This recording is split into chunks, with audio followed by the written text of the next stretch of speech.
Senator Lindsey Graham is one of the Republicans who is still harping away on the issue of Benghazi. So what his strategy has been is to scream and yell and cry that the administration is covering something up by not allowing people to testify at these sham hearings that have been going on since roughly the year 1832. So first their argument was, we need Hillary Clinton. Well, look, Hillary Clinton, she's got to come, she's got to testify. What are you trying to hide? Are you trying to hide something? So then what happened? Hillary Clinton went and she testified. And then after that, they moved the goalposts. They said, nope, not just Hillary. We need more than that. We need to get to the bottom of this. Bring in Susan Rice. We need Susan Rice. Need her. What are you trying to hide? Are you trying to hide something? Let her testify. So then finally, Susan Rice came in. She testified.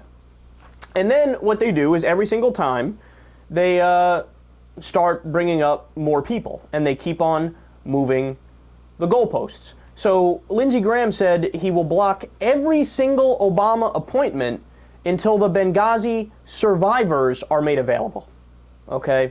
So the people who were actually there.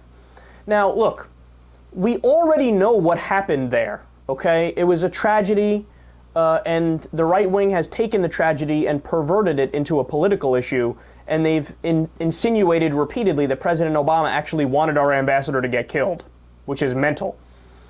But so what happened now? Well, today we learned that there are 3 of the survivors who agreed to testify. So yet again, Lindsey Graham screamed and cried and bitched, and he got his way. So even after they agreed, Lindsey Graham is still going around talking to the media saying, why won't the administration let these guys testify? Why won't they let them testify? Dude, where have you been the past 3 days? They did agree. It's fine. Go ahead. They're going to testify. But he's still acting like they're not letting him testify. All right, the level to which you have to be on another planet to not realize that they gave in to your fucking demand is beyond me.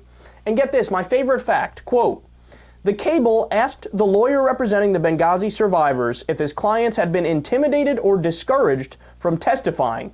Attorney Mark Zaid said he was unaware of anyone who had experienced such problems. Actually, the executive branch has been very cooperative with us to date, he said. Oh, that's awesome, man. Oh, that's awesome. I can't get enough of that. So there, Lindsey Graham is running around to all the different news organizations, and he's screaming and crying and bitching and saying, oh my God, they won't let the Benghazi people testify, the survivors testify. This is unbelievable. This is unheard of. What are you trying to hide? Meanwhile, the entire time, nobody's holding them back from testifying. It's fine. They can testify. There's no problem with that. And they're also saying, dude, the administration's been great to us. I don't know. They're not trying to hide us or anything. They've been actually very helpful in this whole process. So now the Republicans, since this is happening, they're going to stop blocking the Obama appointments, finally, because they're getting what they want. Actually, that's not true. From Foreign Policy, quote, Graham gets what he wants on Benghazi and still holds up government. So they're getting exactly what they want. Every single thing that they said. Every demand is being met. And Lindsey Graham's like, yeah, I'm still going to block your appointments. For Christ's sake, man, for Christ's sake. What do you want the Democrats and Obama to do? They can't win. They can't win. But that's the point. Look, this is all a distraction. It really had nothing to do with the Benghazi survivors testifying. It has nothing to do with any of the things that they bitch and moan about, because they're wrong about all those things. So what does it have to do with? They had this nefarious plan that was hatched all the way back in the year 2008. The night Obama got elected and beat John McCain, Frank Luntz, John Boehner, Eric Cantor, all the Republican leadership met at a restaurant, and they had a meeting where they strategized, and they said, what are we going to do from here? Because we want to win back the White House. We want power back. You know what their plan was? Block absolutely everything Obama does.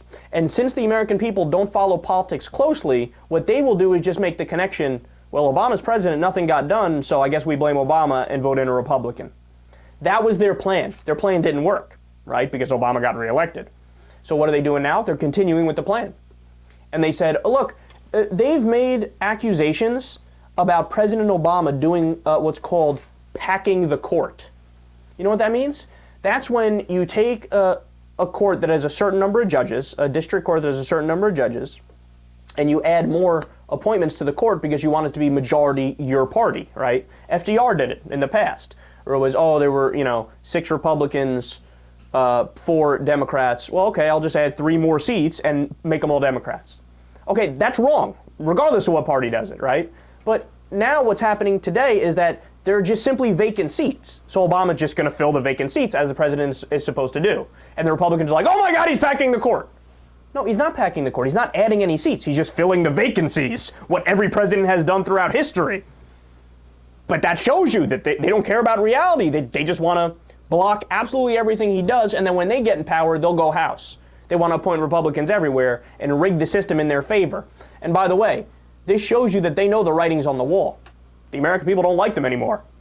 They wouldn't have been able to hold the House without gerrymandering, so they have to cheat in order to win, they have to do voter ID and cheat more in order to win, and they have to block every appointment in order to win when it comes to appointing people as well. It's pathetic, man. It's really sad to watch.